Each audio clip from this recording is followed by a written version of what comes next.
half boy, half god, all hero. You're listening to Ranking Rick Riordan, a podcast where we rank all 21 books in the Percy Jackson mythological universe, aka the Riordanverse. I'm Dan. I'm Olga. And I'm Clara. And today we're discussing Percy Jackson and the Olympians Book 2, The Sea of Monsters. Ooh. So this is both a video and an audio podcast. Every other Thursday, we talk about one book in the Riordanverse, and we rank them against each other. So if you want to watch on the video, you can do that at youtube.com/doingOK. We're also now on all the podcasty services. And like I said, this is a bi-weekly podcast, but next week is a bonus. Where we're going to put the movie video out next week where we talk about the fabulous Percy Jackson and the Lightning Thief film. You guys excited? I mean, we already recorded it, so... Yeah, I'm excited that we did it already. Well said, Clara. We're attempting no future spoilers beyond this book that we're on. And also, please rate us or review us on Apple Podcasts or wherever you listen to us. It helps us get found by other listeners like you. And shout out to Addison Hiller, who's the one who told me it's the Riordanverse, which I could have guessed, but I wanted to make sure that I wasn't saying a wrong verse, you know? Right. All right. Sea of Monsters. Let's get into it. Yeah. What did you guys think of that there Sea of Monsters, starting with Clara? Love the series. I hadn't really reread them in a long time, and these are so fun, and they're so well written, and I just really enjoying myself. Yeah. You guys. Oh, yeah. Good. That's nice. What about you, Olga? I mean, absolutely. I just enjoyed this book. You know, it didn't have to have as much of the weight that an intro has to carry. It could just be. And I think it was a decent sophomore effort here. I can't say it was the most mind-breaking or formula-breaking thing, because it really did follow the Odyssey a lot. But that's kind of nice too, because it's so familiar their spin to on us. it. Yeah. Mm-hmm. So I mean, trying to follow that isn't a bad thing. And I liked it a lot. Yeah. And it was a fast read. Definitely. This is really the shortest book, I believe, of all of them. I haven't saying I have a complicated relationship with this book seems kind of silly, but I remember this book being my least favorite when I first read them. And then when I reread it a couple months ago, I was like, okay, this is better than I thought it was. And I when I look at what happens in this book, I'm like, you know what? This is actually pretty solid. Why do I not like this book that much? And the only thing I can really say is that, I'm not a huge fan of how much it is the Odyssey, because it just feels like treading grounds I already know to a certain degree. But it's also, I think that this is probably the closest to a filler book that we have. Yeah. In that the only real forward movement is at the very end. Mm-hmm. To me, it feels like he got his first book done, and then it was a big hit, and he's like, okay, so now I have to figure out how to spread out the rest of the story and pace out the rest of the story, and that this second one was hurt the most by that because it is the most episodic. I can understand that. Yeah. Just being able to maybe focus in on the story of the Odyssey helps him just kind of figure out where the rest of it is going to be. I mean, we weren't there. We don't know. But it still works, even if it is kind of fillery. Yeah, I do think, looking back on them, I had a really fun time reading it. I don't remember thinking I didn't enjoy it before, but I think, like you, this is the one actually that I had reread the least in the days when I was sort of just cycling through them over and over. Yeah. And I think a lot of that is because so much fun stuff. And if you're reading along with us, you can tell by the end of this book that something really fun will happen in the next book. Yeah. But all these characters who I'm really excited about are about to come. Yeah. And so I'm Yeah, definitely. Just get there kind of deal. Yeah. And I think it's also My other thing that I think I didn't love as much as an older reader, which I would say even the first time I read this, I was an older reader, right? Because I was probably like junior in high school or something. This is probably the goofiest as far as comedy goes of the ones that I can think of, between the Grover wedding dress and Tantalus and stuff like that. I can see that. I don't know. I guess. Olga, did you have the same reaction to that I did? Because I feel like we made the same face. Yeah. Where I was actually thinking that the last book, in many ways, had goofier humor. Really? Like, yeah. Okay. it felt slightly more juvenile. Like I Interesting. don't know. I think for me it's because that the Grover thing is like tied to a very important, like it's like the plot. You know, like it's like the main thrust of the story ongoing is this Grover is in a wedding dress. But here's the thing, to me, they took the like typical Grover humor from the first book that I didn't really connect with a whole lot, and they made it like they connected it with the myth of who is it? Who's actually weaving the train? Penelope. Like they put him in those shoes. They have him being kind of clever about it, even if it is like ridiculous visually. Yeah. And it really worked for me, actually. Okay. Tantalus, however, did not. But I think we'll kind of get to that. Yeah. Okay. Yeah. Interesting. Yeah. I didn't expect you guys to say that. That's interesting. They turned me around on Grover a bit. Yeah, me too. I'm so glad we're on the same page. Although I am also wondering whether like the movie, I won't say too much about how we felt about the movie, but like I wonder whether that's affecting us, Olga. Because of the fact that you guys liked Grover in the movie? Yeah, and just like, I don't know, compared to the movie, this humor I was like, oh, this is just great stuff. Like, there's nothing wrong with this, and I love it. That's funny. I don't know if I'd say quite that far, but yeah, I definitely like the humor here more. I also do wonder if part of it is also, again, I'm the one who's listening to it, and so hearing the voice actor be Grover pretending to be a woman is quite out there. I hadn't thought of that. Yeah. It's just like a cartoon in my head. Yeah. So anything ridiculous, like, you know, guinea pigs turning into pirates, I'm like, I sure, like that. why not? I'm on board with that. Yeah.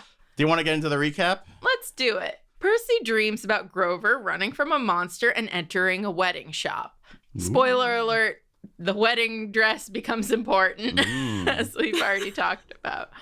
The next day, Percy plays dodgeball with Tyson, his homeless, bullied friend, against kids who turn out to be Lastrygonian giants. Lystrygonian. See, this is all in my head. You had a voice actor teaching you pronunciation. Of course, sometimes they just say it wrong, so then I know it as wrong, so... The giants try to kill Percy, but he is protected by Tyson, who is fireproof and very strong. Annabeth saves Percy and takes Percy and Tyson back to Camp Half-Blood via the Grey Sisters' taxi. I think that Tyson is the strongest part of this book to me, the story around Tyson. And that I think that one thing that works really well in this book, even compared to some of the later ones, which I like more, is I think that Percy's arc here is the most straightforward and the best like message, and like it's maybe a little simple, but oftentimes in later books they like overcomplicate it and I don't feel like they hit all the beats they need to. Whereas here it's like Percy's embarrassed of his brother who, what term do we want to use for what it's symbolic of? I don't know what he's got like a learning disability. Or... Is that proper nomenclature? That's not right. That's more like well, so the cognitive. Thing is, so actually this is an interesting thing actually. Even me, I don't know whether we want to talk about it. They sort of do two things with Tyson because on the one hand, it feels as if they're giving him like a cognitive, some sort of like intellectual disability. Yeah. And then at the same time, they're sort of saying that he's 7 years old. Like, because Cyclops age slower. Yeah. So it's I don't know they're going for, but I think it's the cognitive impairment thing myself that they're going for. Yeah. Because I think the point of this book, like, yes, it can work on multiple levels, but I think the point of this book is that Percy is at first embarrassed because his brother is different and everybody like is shunning that person, and he doesn't know how to handle that because he's a young kid. and he doesn't want any reason for people to make fun of him. Right. But by the end of it, he comes to love and embrace his brother and realize how special he is. And to me, that goes beyond just, oh, my annoying kid brother. I think there is a bigger message there. There absolutely is. It's about seeing the value of people different from yourself and going beyond like peer pressure as well, which like, yes, those are kind of simple, like, you know, stories or simple messages. But given the target audience and like the age demographics, I think this is important because at least in like the schools that I grew up in, we like had kids who had like one-on-one AIDS and who like arguably were very like similar, while my age were, you know, had different like cognitive levels of ability. And, you know, there were plenty of them bullied. And there were times where not all of us like stood up and said something because we didn't want to be made fun of. And it's like a really awful thing that I think a lot of kids like can tell is wrong, but don't feel confident enough to like push against the social norms.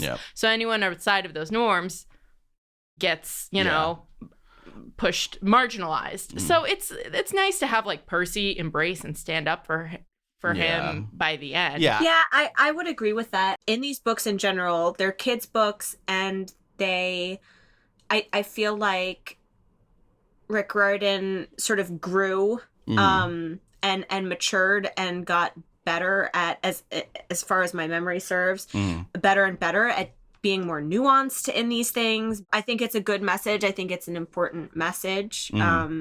We as the audience are meant to see ourselves as Percy. I think it's really hard to see ourselves as Tyson. I think there's a little bit of othering that happens here.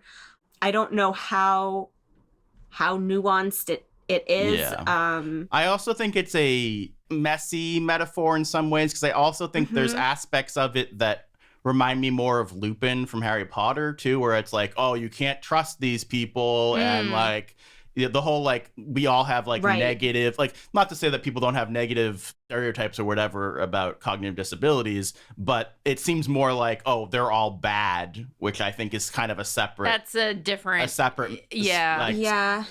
And then the fact that they do bring in Polyphemus as the like other part of that message, I think there's some interesting stuff there, but it kind of muddles the metaphor in some ways too. Right. And it gets at this sort of like, there are two things that are happening. There's the fact that he's a Cyclops, so he's like young by Cyclops terms. And then there's also this sort of like, it's a mixed metaphor that there's stuff that's lost in the same way that, like, I don't know, J.K. Rowling was trying to make Lupin about like werewolves were about AIDS, right? And it's like, that's just so like, don't like, probably just don't equate things with being monsters.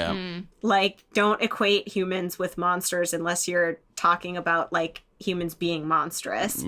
So I do think that's necessarily something that we should critique, and I think that it was and is a common thing to do, and I think it's worth noting. And I even told you, like, initially when I was the first few chapters, I felt uncomfortable like reading in Tyson's voice and feeling a little bit like put off by the infantilization of this character. Like, it felt at times like a little too extreme, but then once I got further into it, I feel like I got used to that. But yeah, it was one of those like kind of uncomfortable things where I felt a little bit like, well, who is he to say this about like people who are differently? Who is Riordan to say that people are like differently able are like this? So it was a little bit uncomfortable. I think it's a complicated thing, because he definitely also, as the book goes on, shows that he's more and more capable in so many different ways, and also even showing that he's intelligent in ways that other people aren't.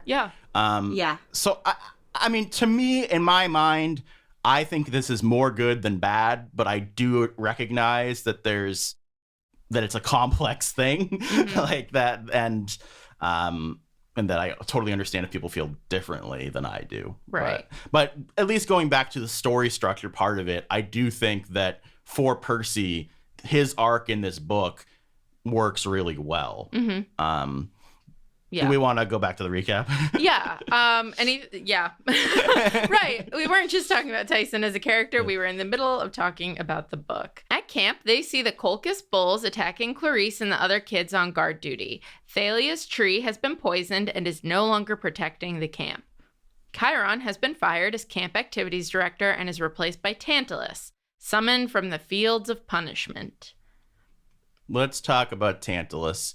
So this whole thing of like getting rid of Chiron and having Tantalus come in here, it to me is another like growing pain sign for this book, because to me this feels like they wanted to do like Gilderoy Lockhart or something. How can we change up a different wacky person running the camp this year? Yeah. And without getting into specific spoilers, I think that if Riordan had planned out like all 15 books, which obviously I'm not saying he should have, but if he had, I think he would have used Tantalus later.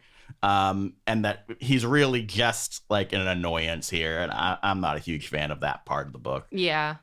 Also, for all of the like cartoony stuff of like the food runs away from him, it's like that joke got old really, really fast. And it was always the same joke until, it wasn't. But then, it was. Yeah. So I think the one thing that this change did, and it could have been done, I think, in a different way, probably just with Dionysus, is develop Clarice's character, give her something to work off. But I imagine we will talk about Clarice at length. I just want to say that I do think that is a good aspect of Tantalus's presence in this book. Yeah. Totally. Yeah, that makes sense. It's not that I have a problem with Chiron being fired. It's that I have a problem with Tantalus being the one hired. Yeah. And why was he hired? That's my point exactly. Literally. Like, he killed his children. And why does he I don't understand Tantalus. I understand why he'd want to not be in the fields of punishment. Yeah. Why does he want the camp? And maybe this got discussed and I missed it because I'm dumb. But why does he want the camp to be invaded by monsters? Because he hates children. Yeah, that's it. Which then comes back to just that. Why did they pick someone who hates children? Right. That's like famously known for That's my point. He hates the gods. He hates children. So of course he would hate demigods. Yeah. Like, why? Yeah. I understand Dionysus doesn't care about his job, but that is like the stupidest thing about this book. Well, I think that's part of why I take issue with the humor in this book, is that I feel like stuff like this, it's like humor that straight up hurts the story, that defies logic. Right. Yeah. And like, because there's even if you fired Chiron, there's no logical leap to say he's the one you'd go to. Right. Yeah. It's like, oh, he trained a bunch of warriors. No, he fed his children to the gods, and they punished him for it. Why would you give him more children? He'd like to eat them probably eventually. Make burgers out of them. I don't know, but That's not till book 5. Oh, I spoiled everyone now. Yeah, that's the one thing that I like really had a hard time seeing past. Okay, so turns out Tyson is a Cyclops, and Poseidon claims him. What? So he's Percy's half-brother and moves into the cabin with him. Percy is embarrassed to have him as a sibling, and people mock him for it. We kind of talked about this. Yeah. Annabeth and Percy were supposed to work together on the chariot race that Tantalus brought back because, again, he doesn't value the lives of these people. And she doesn't want to work with Tyson, so they get into an argument. Percy and Tyson race together, but the Stymphalian birds attack. Yep, good job. Thank you. Making it up as I go. Clarice wins, and Tantalus blames Percy and Annabeth for ruining the race. But right. Do we want to pause here? Yeah. I want to bring up again, you talked about last book about how good the action is written. I think the chariot race is really well written. Yeah. Yeah, both this one and the last one. Yeah. I was so struck. I cannot believe I don't think I've ever read or like listened to a description of a race that worked at all, ever. Not even a little. And this I could actually see it. It's crazy. Yeah.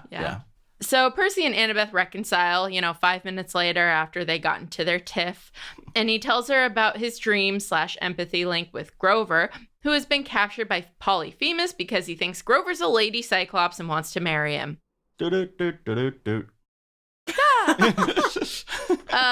convince Tantalus to let somebody go on a quest for the Golden Fleece to save the camp, but he gives it to Clarice. Clarice! Mm-hmm. This is like a good start for Clarice's character development in her being like happy, but also like, oh God. Scared. Yeah, so that's nice to give her dimension. Yeah, definitely. Great. Mm-hmm. Percy goes for a walk and meets Hermes on the beach, who convinces him to go on the quest anyway.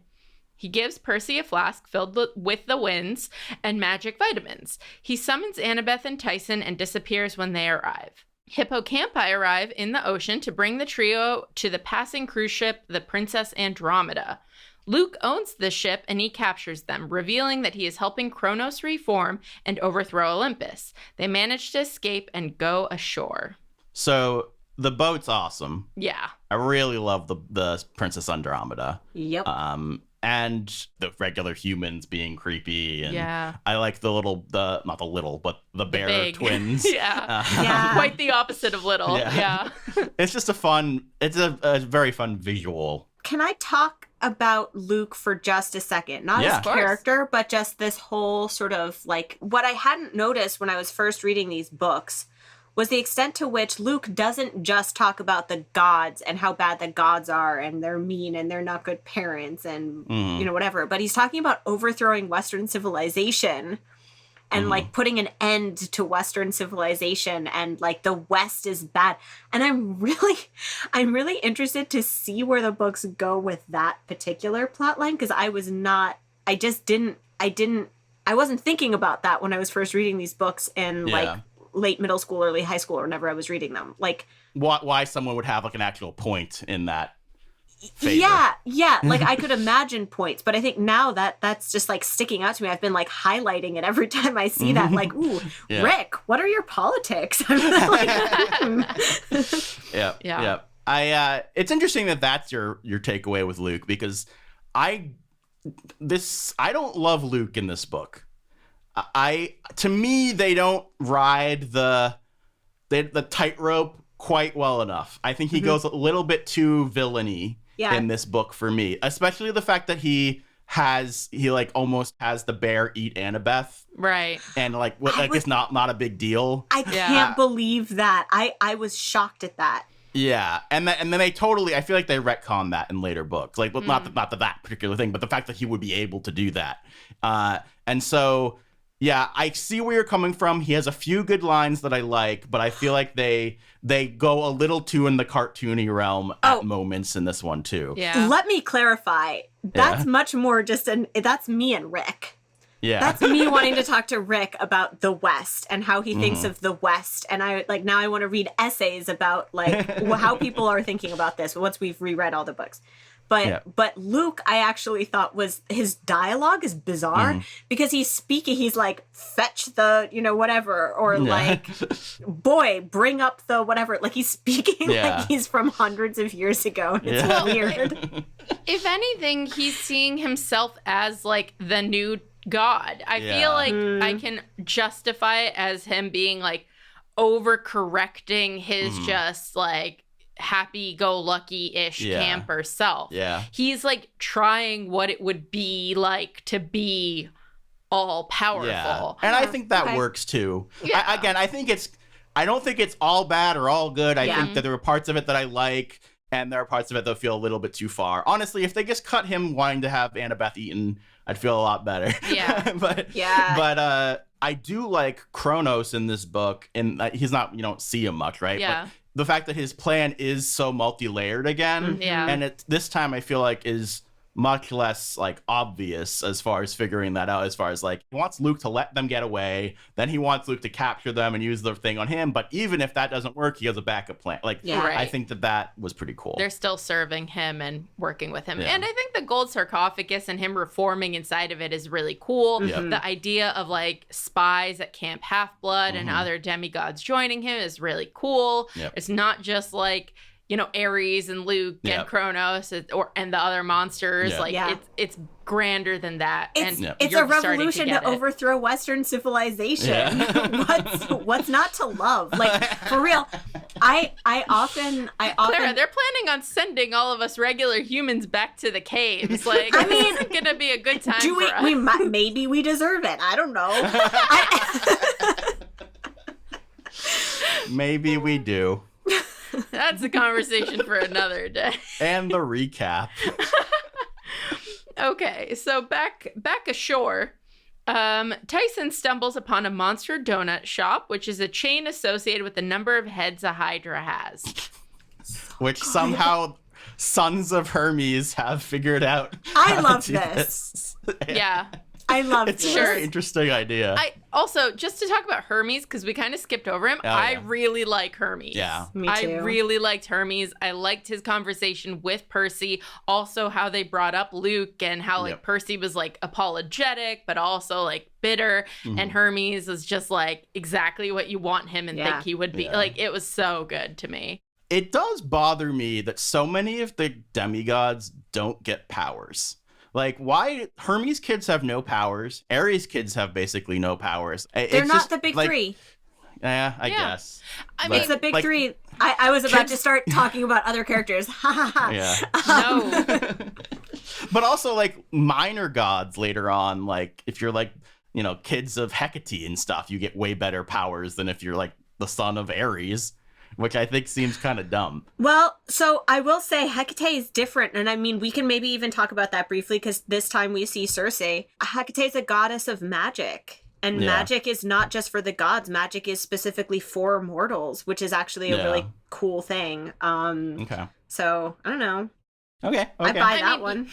You know how I see it? It's you can have a bunch of children in a family or and one of them is going to be a doctor, most gifted surgeon in the world, and the other one might be a DJ. And, they all have value. Someone might really like the music of the DJ, but he might only be working in really small clubs. And is Hermes the DJ? Maybe. Yes. The children of Hermes are the DJs. I just wish they'd at least give them slight super speed or something. Or stealth, really good stealth. Yeah. But they're clever. The Stoll so is Annabeth. But they're clever. No, she's wise.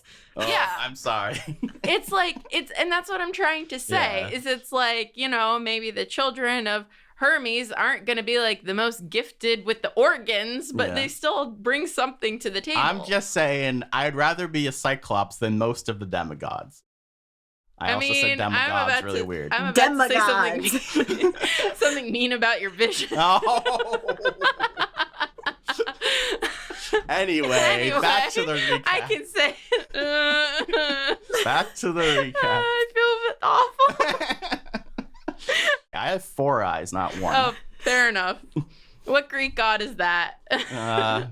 Argus. Yeah, I was just going to say, nice pull. Good job, Dan. Anyway, back to the donut chain. They fight the Hydra, but as they're losing, Clarice saves them with the help of a Confederate ship.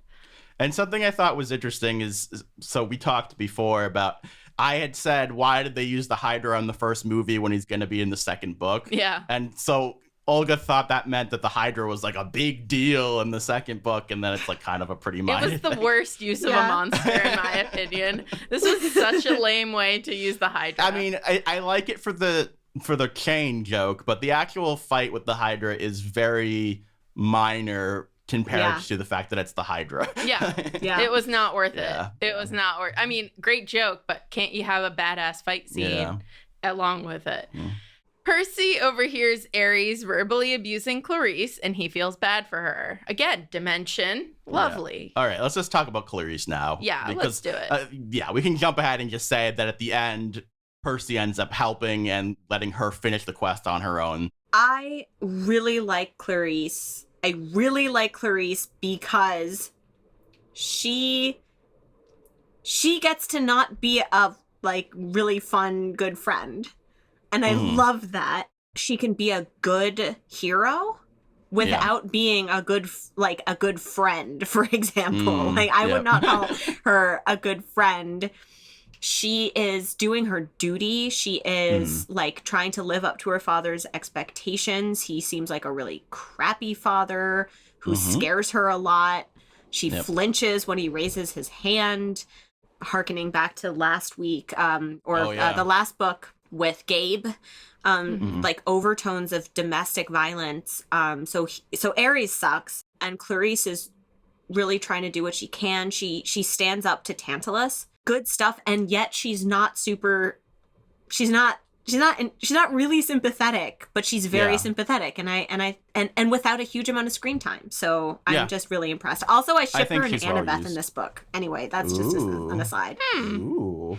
I think that they do a good, like, they kind of, I keep talking about Harry Potter, but they kind of Draco her within a single book. Yeah. And I mean, I'm not saying it's as good as some of the stuff they do with Draco, but I like the fact that they get to it so quickly. Or is it better? I was about to say that. I was just about to say, I was like, actually, this is better than Draco because she's actually, like, helpful. Yeah. And, like, has her own goals and isn't just about, like, hierarchy and superiority. It's actually, like, she has something in mind, and she's like bitter when people interrupt her from doing her own like valid work. Yeah, and it's she's trying to do the same thing Percy is. She's just not, it's just not the Percy show.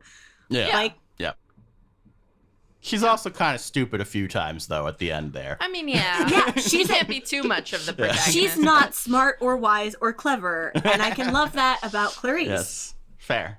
That's why she makes such a good ship with Annabeth. It's a good ship. She carries Annabeth like when she's wounded. I don't know. I think it's a good ship. I see the value of that. Okay. Yeah. And it's a great, just jumping ahead again, it's a great moment for Percy too, that he sees that it's not all about him and that she should be the one to. So they even have a mini arc there of like the beginning with the bulls and then the end with the fleece. Yeah. Like even that kind of has a beginning, middle, and end. Yep. Great job. Yeah.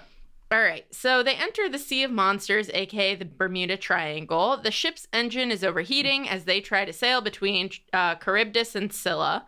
Tyson goes below to try and fix it, but the ship explodes and Percy thinks Tyson has died. Even though I knew he wasn't dead, it was still like, I felt bad for Percy thinking that. I also think they did a good job of when they run into Clarice later, that's like, oh, Tyson might be okay, and then it's like, oh no, he isn't. So I like it, like it helps you play. I mean, for kids especially, it helps play with that a little bit. Yeah. Annabeth pulls Percy onto a raft, and they sail onto Cece's Spawn Resort, aka Circe's Island. Annabeth is taken to get a makeover, and Percy is turned into a guinea pig. Annabeth disobeys Circe and uses Hermes' vitamins to turn Percy and others back into humans. They escape from the island on Blackbeard's ship. All right, so let's talk about this.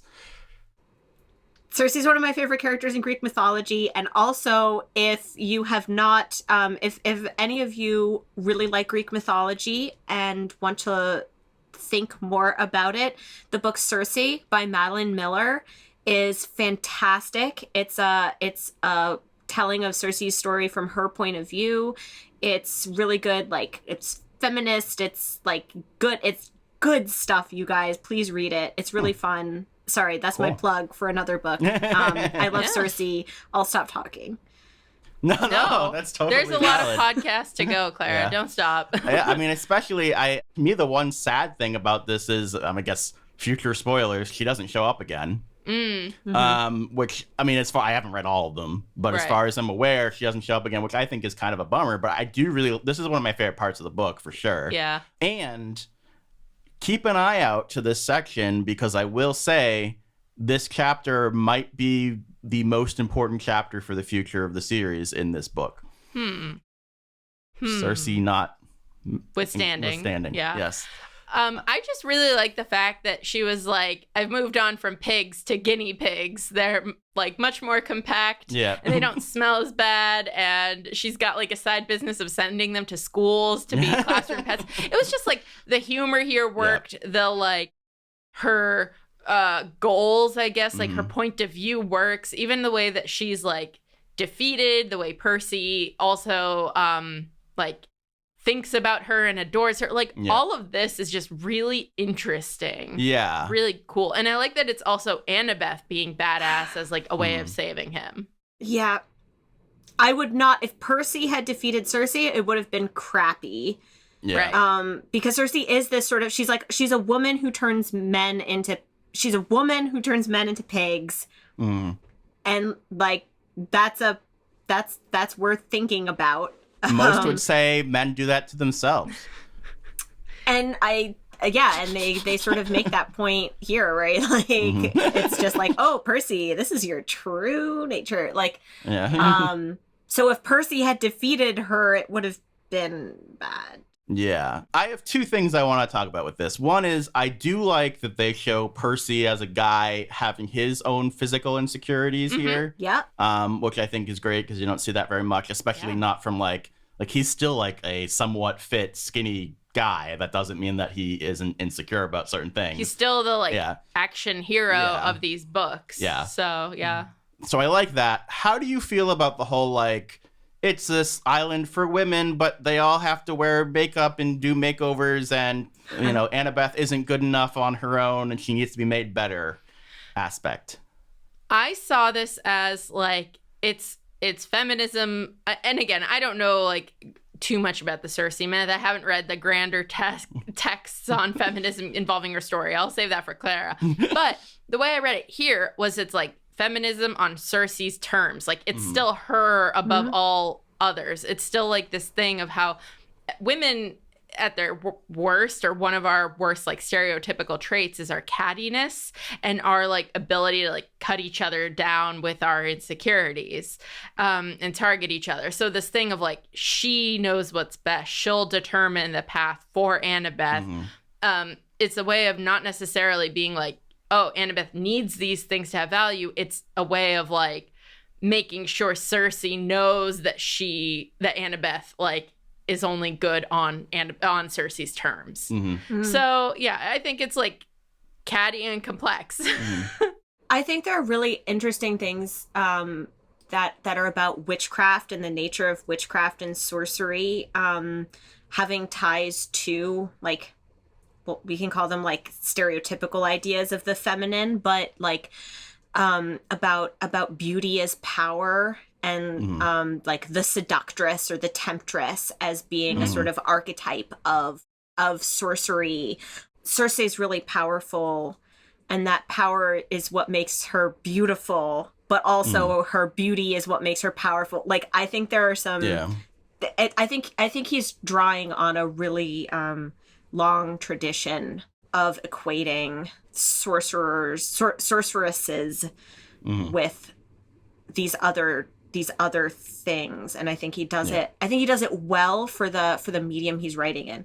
Yeah. I think, to me, one thing that and again, it's not like a major issue I have, but I think something that I see in this scene, but also in upcoming books, is he does kind of fall into the, I would say now, semi-antiquated trope of like, women who don't wear makeup, good. Women who wear makeup, bad. And that's kind of, unfortunately, an ongoing thing throughout the series. And I actually noted that in the book where he was like, Annabeth looks better without makeup. Like, and I think that's another thing with Cersei being that they're all wearing makeup even though there aren't men around, is sort of like, because they just want to do it for themselves. Like, I don't know, but they're bad. There's a lot of also like in playing with this archetype, this like long-standing idea. There's a lot of negative things that come with that. And again, I feel bad pointing out issues with like every piece of this. I'm just saying we're looking at this as adults.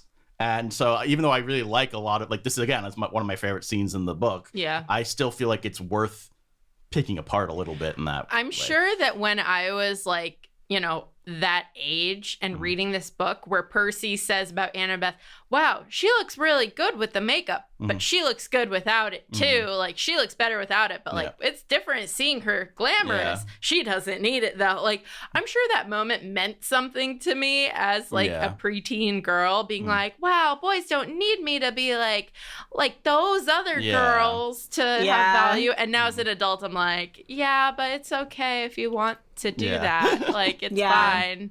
And maybe, you know, it's not about what the man thinks about you, girl. Like, you know, it's I do want to also say Percy mentions he feels bad. So they turn all the guinea pigs back into humans. And the ones who were in the cage were Blackbeard and like other his pirates. Men, And Cersei like screams when they transform back into humans and is like, no, they're the worst. And then they like chase them and stuff. And like, this is a little disturbing it gets because pirates did bad things to women.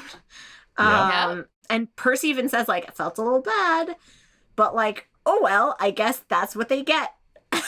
Except stay tuned. Okay. No future spoilers. I'm just saying. Okay. I find it really impressive that comes back up. I will too, I'm sure, now that I know to expect it. All right, so back to the recap. When they approach the island of the sirens, Annabeth wants to hear their song because she'd learn her deepest desires. Percy plugs his ears with wax and ties Annabeth up, but she cuts herself free and swims towards the sirens. Percy swims after her and sees her vision. Her father and mother Athena together again, a kind version of Luke, and Manhattan with new architecture that Annabeth designed. When Percy rescues her, she reveals that her fatal flaw is hubris. All right, let's talk about this. I like this scene a lot too. Yes. Yep. Good stuff. I didn't see hubris coming as her fatal flaw, although it does make sense. So I will say my one issue with this is and this goes beyond this book, but they talk about her fatal flaw being hubris a lot more than they show it. Yeah. And even the fact that they like had like, this is an easy thing to be like, let's tell you what her flaw is, as opposed to like have her actually make a mistake because of her flaw. So to me that's a little bit of a bummer. It does they kind of in a weird way exemplify it by saying that's why she was tempted by Luke and stuff like that. I don't think it's that bad. I like seeing what her desire is, and that it strengthens the whole Luke storyline, I think, too. But yeah, I've always been like, it would have been nice if you just like showed me her make a mistake. I also, God, I'm just like, I'm talking about feminism a lot. That's fine. But it does also feel a little bit strange to me that we have the like smart, capable female character's fatal flaw being hubris, even though she's not actually being like, even though that's not a problem. It's like, oh, your pride is a problem, but like she has a lot of reasons to be proud. She's incredibly competent. She's actually not screwing up. So there's also a little bit of, I think that it's being really harsh, but I don't personally feel that way especially because it's her. First of all, we didn't even talk about the fact that like the empowering thing of her wanting to do this to learn, and the fact that she is sort of like, she's not actually like long-term, like she doesn't make a huge mistake. She doesn't have a long-term negative effect. She actually takes in and learns, this is my weakness. This is something I need to guard against. So like, it's not like it's being thrown in her face or anything, really. It's she sought it out. So I don't know. It's complicated. I see this as we've gotten hints of Annabeth not so much being like arrogant about her intelligence, but I have felt this thing where she's like got a little bit of a superiority complex, and I could see her thinking like she can't make mistakes, or like she's above making some kinds of mistakes. Like her way is the way. And I kind of see that as like the reason beyond her trauma with Tyson and Cyclops. Like I can kind of see that being like actually from her trauma of like, I can't afford to make mistakes because people will get hurt. And so I'm just like not going to Yeah. anymore. And I can make that decision. I will not make mistakes. And that's a form of hubris as well. Yeah. And Like, not everything's in your control. I don't know. I just don't think that Annabeth needed to even take away a fatal flaw from that. Yeah. Like, there was a that's lot true. to discuss. I think there's for me, it was just, it felt sort of out of place. It didn't feel like it needed to be said, and it didn't feel like that needed to be her fatal flaw. Based on everything or that else. needed to be the takeaway. The takeaway could have just been the family and Luke part of it. that she has this yearning. I think also it is meant to serve a second master, which is setting up the idea in your head of what is Percy's fatal flaw. Yeah. I think they're hinting at it throughout the rest of the book, but we don't really get there for a while. Yeah. But. They make their way to Polyphemus's island and see that Clarice survived and has been captured as well. The charade is up. Grover is going to be dinner and Polyphemus is going to marry Clarice instead. Percy and Annabeth sneak into the cave and trick Polyphemus with a good old nobody trick. They manage to fight against Polyphemus and Tyson arrives just in time to save Percy. Rainbow the hippocampus had saved Tyson. Yay! Yay. The group gets the golden fleece and they ride the hippocampi to Miami, you know, after Clarice sexily holds It's Annabeth. good stuff. I don't disagree. Yeah. All right, let's pause there. Yeah. I love the hippocampus. So here's the thing with all of us talking about like the iffiness of like Tyson in a way. You know, they had all this time and effort of like horses don't like Tyson, like animals are afraid of him. And then he connects with Rainbow and Rainbow's like, I like this guy. I'm going to show off for him. And it's not like Tyson just like, you know, trying to connect and failing. It's finally like someone meets him halfway and loves him. And Rainbow's just like, I don't want to go. I'm just going to follow my new best friend. And that actually like pays off and matters. And I love that. Like, it's just so wholesome. It is great. 2 thumbs up. My favorite part of the book. Rainbow the hippocampus. Very good, very good.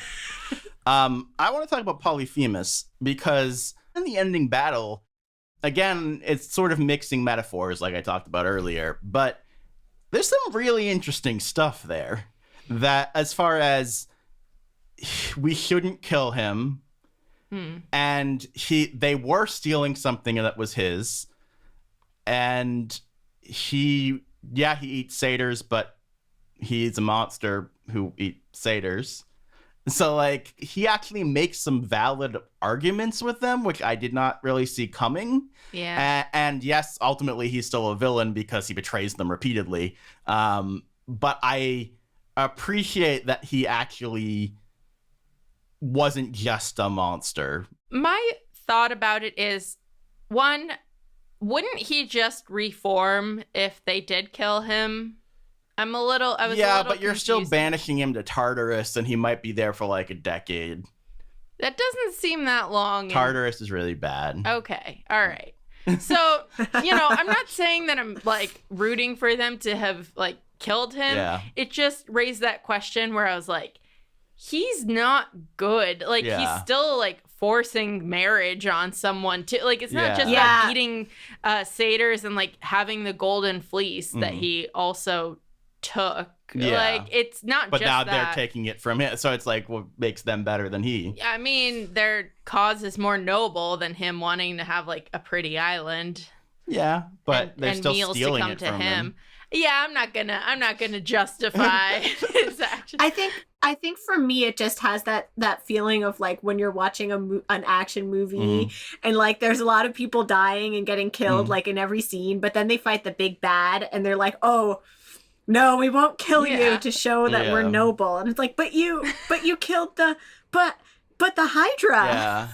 Well, what about the Hydra? To me, I think that the fact that Tyson is so central to this book, that fixes that problem for me. Yeah.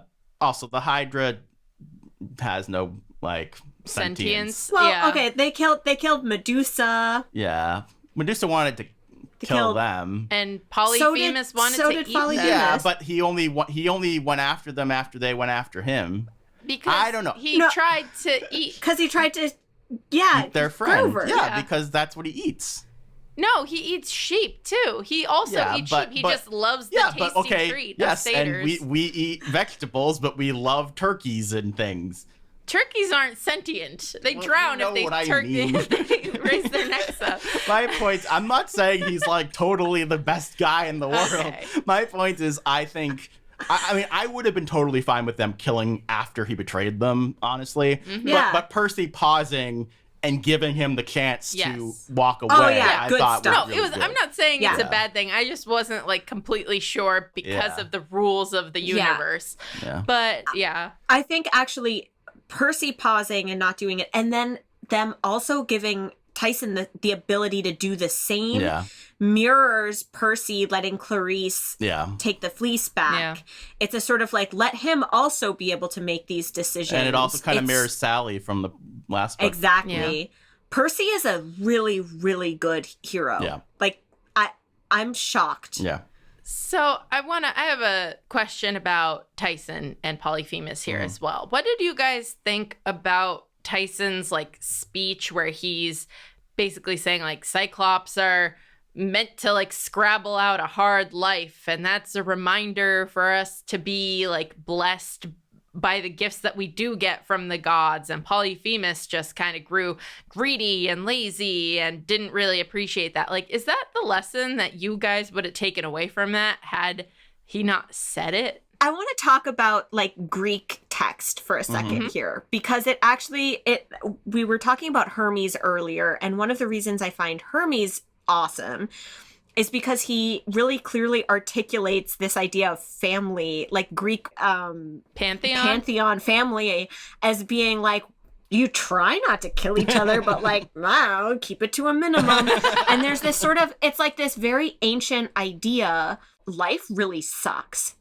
Like, really crappy things happen, and it can be really crappy, and you try to do what you can and learn from that, and whatever else. But we're not gonna mince our words. We're not gonna pretend that like Zeus is an awesome dad. He has other stuff to do. There's all of this, like, it is what it is. Suck it up. Gray area, yeah. And so for this existing in a world where that's the case, I think is very different than if we were also expected to believe that Zeus should be a really good dad, and the gods should be really great people, and everyone should be doing really good things all the time. I think finding the balance between, look, the myths are the myths, the history of the gods is the history of the gods we're working with, but also trying to somewhat make that work within modern day understandings of morality or family or whatever. That's a tough thing that they struggle with. I'm not even saying they struggle with it, because I think generally they do a pretty good job with it, but it's something that they constantly are sort of combating. Because you don't want to make the gods so detestable that you're like, yeah, Luke, go kill all of them. But you also don't want to like take away and neuter the things from the stories, which involve a lot of bad things. So like, yeah. I definitely, I like that. I like that it comes from Tyson. Yeah. It's just one of those things where I was like, this kind of had to be said to justify pitting them against each other, and also to justify the existence that Tyson has had so far. It's like, oh, he really is like kind beyond what his circumstance. Like, it really is his the nature forced him in one direction, but his personality and how he was like nurtured by someone like Percy like helped him along a different path as well. So I think it's good, but it's also like needed. Maybe forced a little. Yeah, I can see that. Okay. So Percy sends Clarice back to camp with the fleece so that she can fulfill her quest and not fail, which she was afraid the Oracle had predicted. Percy and company are captured again by Luke. Luke wanted to use the fleece to help resurrect Kronos. Percy fights Luke. He manages to send an Iris message to camp, during which Luke reveals he poisoned Thalia's tree and Chiron wasn't at fault. Percy gets injured during the fight, but Chiron and his Florida cousins, the Party Ponies, come to their rescue. For those who have seen The Good Place, I imagine that Jason Mendoza was turned into a centaur and him and his buddies were like the ones who raced to their rescue. That is insane because I did too.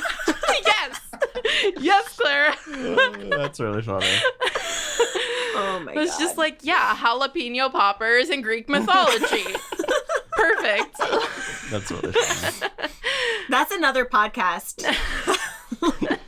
Analyzing the ethics of the Good Place via Greek mythology. Yeah. I think they know ethics better than I do. Probably.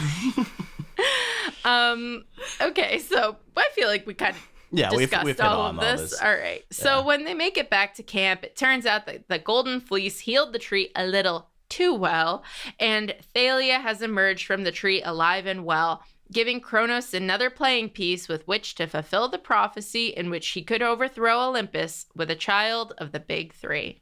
Da, da, da. It's really cool how her being revived, which is a good thing, is also a bad thing. Yeah.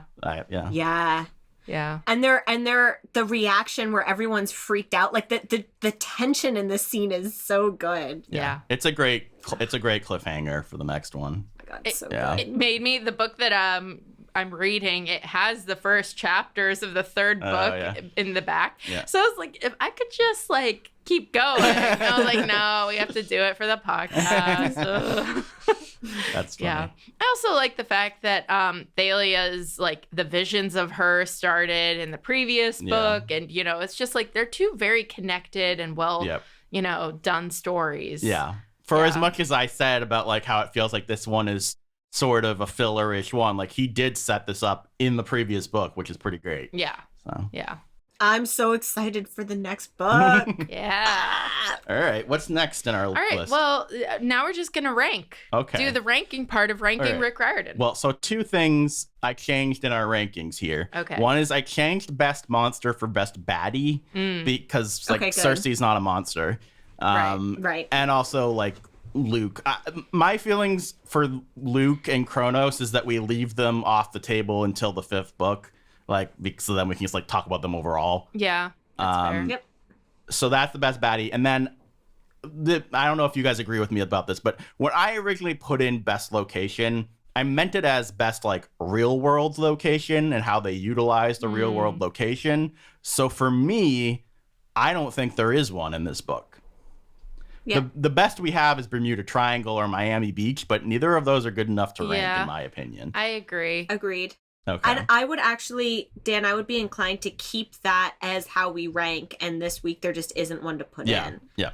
Because to me, like, yeah, we have the Princess Andromeda, but that's just different. Yeah, I agree. Can I offer than St. Louis? Can I offer something up, because I did this last week with like all of Los Angeles as a good one. I kind of really like the Grey Sisters Taxi, and them like the idea how is that of a location? Well, like the way they're like on the bridge, like the Brooklyn Bridge, but they're going the wrong way. So New York. Yeah, so I just throwing it out there. They use New York better in other books. Okay. Shut me down once again. Yeah. I think I know which book you're talking about, Dan. So, okay. Yep. All right. I understand. So, best baddie, I would argue for Polyphemus, but I could also see Cersei. I really like Polyphemus. Like, Polyphemus had, you know, a lot going on as well. Yeah. I liked how they brought the nobody myth back. I like how, you know, some of his humor did work for me, but he wasn't like that threatening, honestly. I'm also open to including more than one from this book. What do you think, Clara? I am weighing the differences between Cersei and Polyphemus. Cersei was... So she didn't really get defeated. I mean, neither did Polyphemus. Yeah, that's true. Actually. Yeah. So that's interesting. Yeah. I have to give the edge to Polyphemus because I also think his action sequences were pretty great. Yeah. Yeah. Okay. Yeah. All right, so I'm down with that. let's Yes. rank that against Medusa. So does Medusa... Polyphemus. I was going to say Medusa. I would say Polyphemus, so Okay. that makes it Polyphemus. But so do we want Cersei also, and do we want to do Cersei versus Medusa?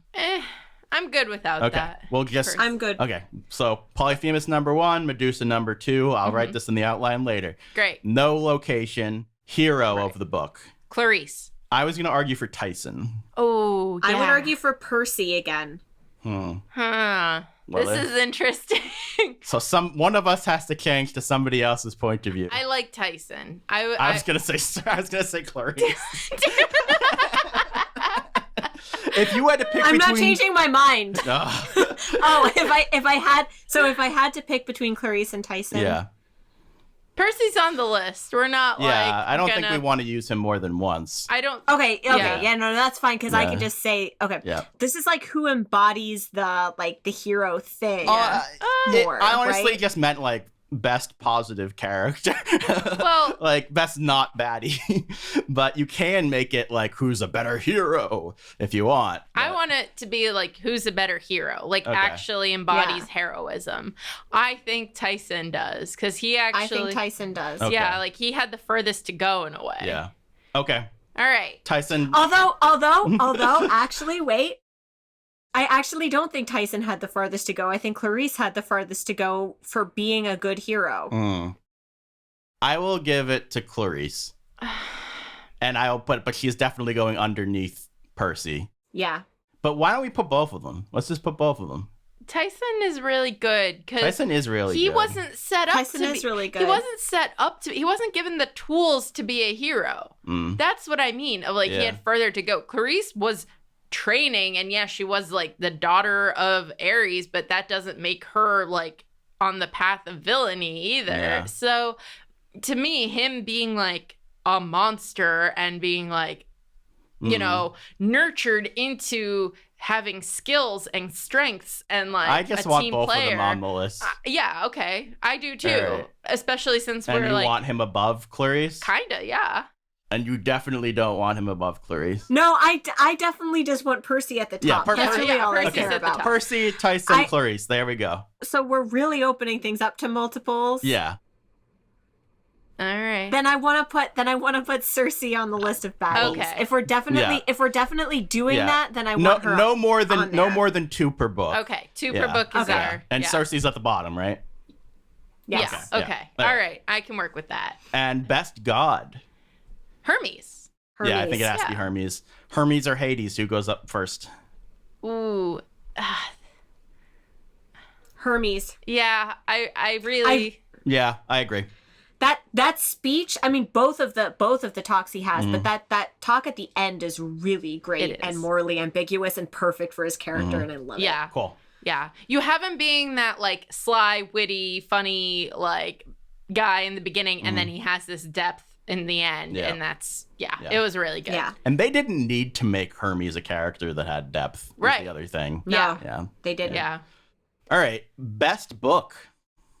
I mean, I still think Lightning Thief is better than this, but it's not as much of a difference as I like would've- one might think. I think they're pretty close in my mind. Yeah. I think they're close and I think Lightning Thief gets the win here because it's the new thing. Yeah.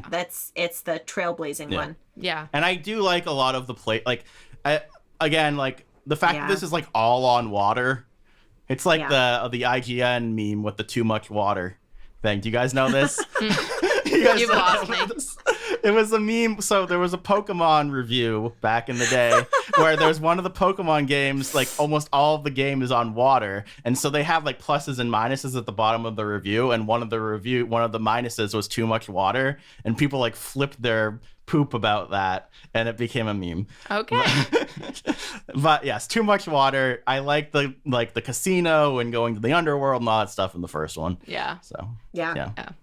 All right. And so now we have feedback. Oh, yes, we Yes, do. one last segment. One last segment. We love segments. As a reminder, send your feedback to our podcast feedback at gmail.com or comment on YouTube. That's our podcast feedback at gmail.com. Or comment on YouTube. Or youtube.com/doingOK. Okay. So from the Kawaii Slarty Partfast, Procrustes was one. Oh, so these are comments from Last the week. Lightning Thief. Yep. Yes. Procrustes was one of the myths I didn't know about before PJO, and reading gave me nightmares.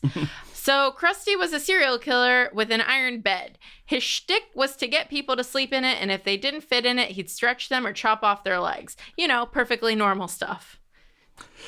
Why is that a myth? It's like I'm saying, like, this is creepy stuff. This is creepy, scary, like, stuff. It's Like, good. aren't most myths supposed to, like, explain something? What did that explain?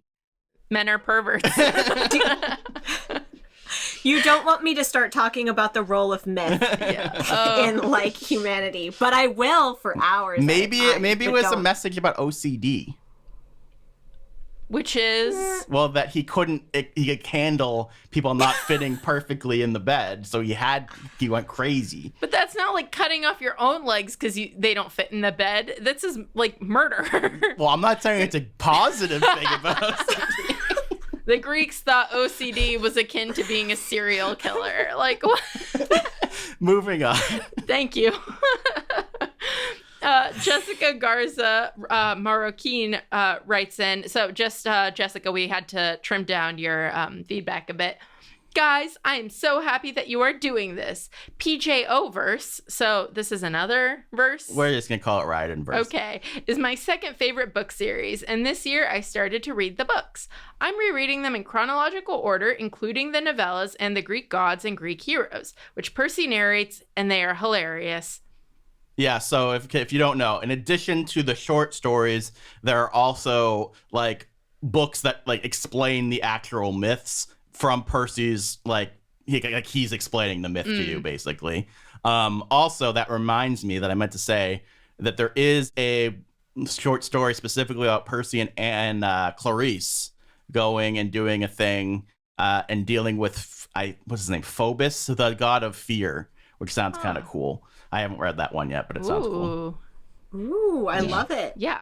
Clarice is becoming one of my favorite characters. Sorry, I'll stop. Yeah. Her. No, that's what we're here for.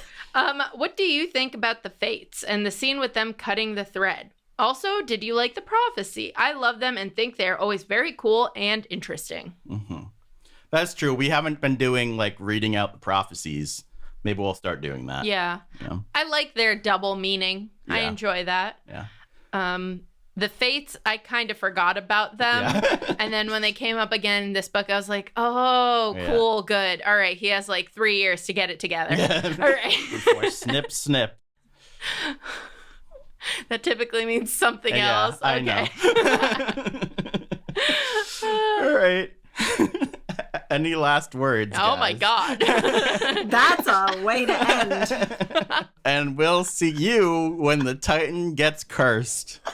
Well, actually, next time we'll see you will be the movie, so look forward to that. Right. But in 2 we sure did. Guys, this is a mess. In 2 weeks, we're reading book 3, Titan's Curse. And in 1 week, we're doing the movie. Yes. So come back here and enjoy this unabridged production of Percy Jackson. Good night. Bye-bye. And good luck. Yeah, good luck.